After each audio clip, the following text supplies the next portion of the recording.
I like about Section 17 support is that there is some law existing. I like the fact that Section 17 help children in need.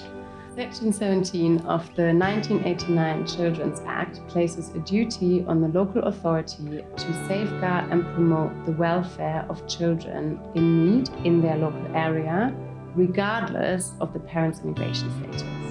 Section 17 has helped me to access housing. Having access personally makes me a happy person. Because of the Section 17, it took a little weight off my shoulder to be able to take the kid to play groups and stuff which I wasn't, eligible to. For me, the Section 17 helped me a lot.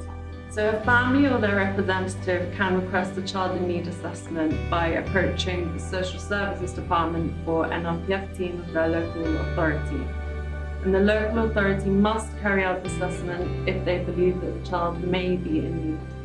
A child who does not have adequate accommodation or the means of getting adequate accommodation or does not have enough money to meet their basic living needs will be in need. Under Section 17, social services have a duty to assess the needs of a child and provide any support that is needed. That might be housing, financial support, or any additional support to the family. What actually was difficult about getting the Section 17 support was lack of information. What is difficult about Section 17, getting Section 17 support, the first thing is having knowledge like you are allowed to have this kind of support. If anything that I want to change about this law, that's definitely how people have access to that support. Most people are afraid to approach a council because they've heard other people's story, which is negative, and people are already depressed with the truth already. They don't want to add more to the problem, so they will just rather be scared to just not go there and just find alternative means. If you have no leave to remain and no applications pending with the Home Office, you may be able to still request Section 17 support, but this will depend on whether you have any grounds to make an immigration application.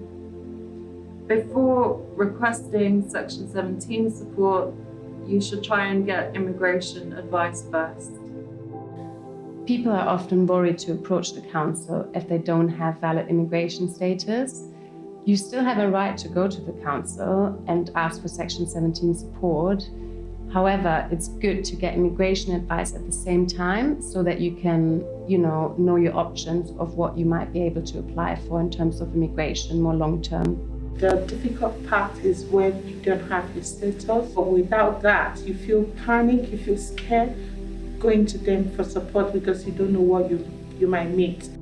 Lots of people may be afraid to approach the council for support because they don't know what will happen, they don't know what the assessment process might be, and they may have heard things from people advising them not to do so. I would advise those people that it's your right and entitlement to access Section 17 support if you have children in need, even if you have no recourse to public funds. Be confident, be assertive, be persistent, and have everything prepared, and do go and access that support. The social services should not be something that you are afraid of, but they're there to help you. Sometimes it can be difficult and stressful to get that help, but speak up for your rights, get others to help you, get other organizations involved, and don't worry to access that support because it's there for you. The positive message I want to pass out to people is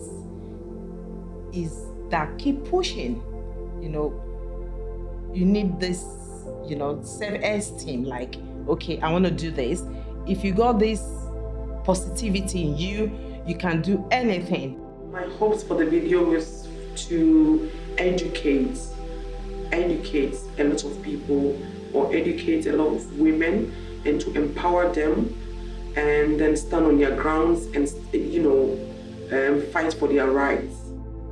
Don't give up. don't give up. Again, I repeat it, don't give up. There's just one right person to meet and everything will be fine.